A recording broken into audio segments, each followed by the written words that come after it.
Here is an out-of-this-world story from Islam, known as the Night of the Jinn, the one some confused minds try to twist into Al-Zutt. They don't know the language and they don't know the event.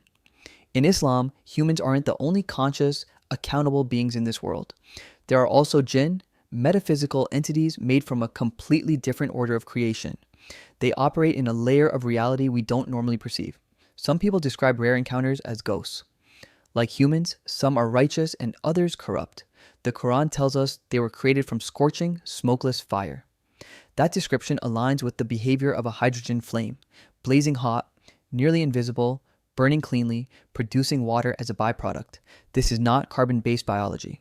These are energy beings, not flesh-borne organisms.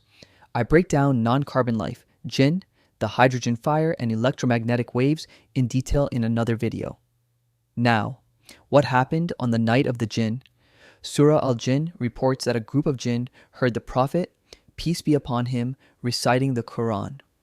They were struck by the revelation, saying nothing like it had reached them since the time of Moses. Some narrations mention their appearance, dark like the Zutt people, tall, scrawny, anatomically neuter, but the specific narration in Musnad Ahmad is disputed. Because of that, those details aren't definitive, and the key point is the Arabic, which gets botched constantly. The narration uses the verb yarkabūnahu from the root rkb. People who don't know Arabic grab the literal meaning to ride. Wrong. Classical Arabic uses rkb in figurative ways, to press in, overcrowd, storm, overwhelm, close in intensely. It describes density, not mounting. The Quran itself describes the same moment using the word Libadan, densely packed, compressed, clustering with intensity. And it adds the crucial phrasing, kādū yakununa alayhi Libadan. They almost became densely packed upon him. That word almost, kādū, is defining. Because this was not physical pressure, not bodies, not weight, not riding. These beings are not physical, they are not carbon-based. This was metaphysical pressure. Energy density, not mass.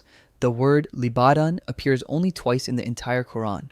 The other occurrence, malan lubadan, and amassed wealth, concentrated abundance.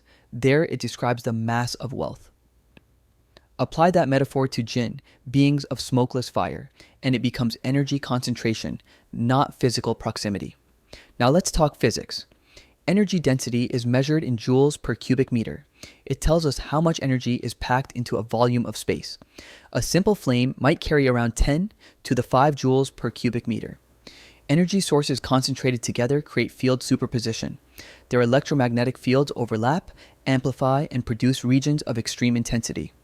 Ghost hunters already detect electromagnetic spikes with their equipment during encounters with unseen entities, the same electromagnetic waves a hydrogen flame emits. With jinn being made from high-energy flame, their presence concentrating in one space would naturally create detectable field disturbances that overwhelm human biology.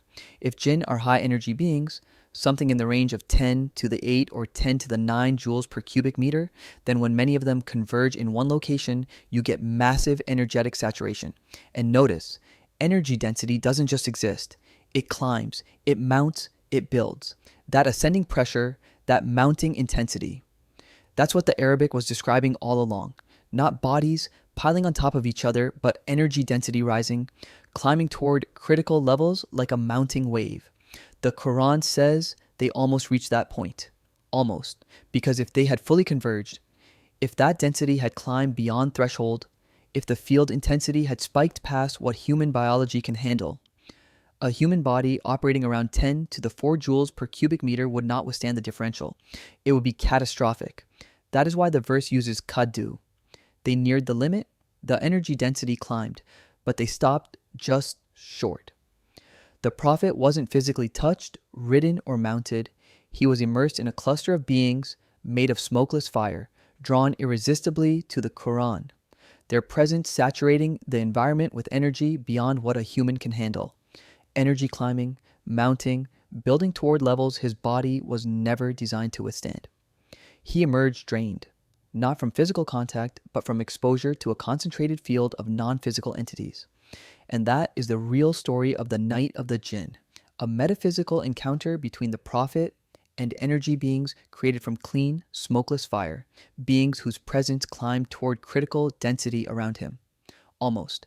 And that single word, that moment where the energy stopped climbing, is the difference between overwhelm and annihilation, and Allah understands best.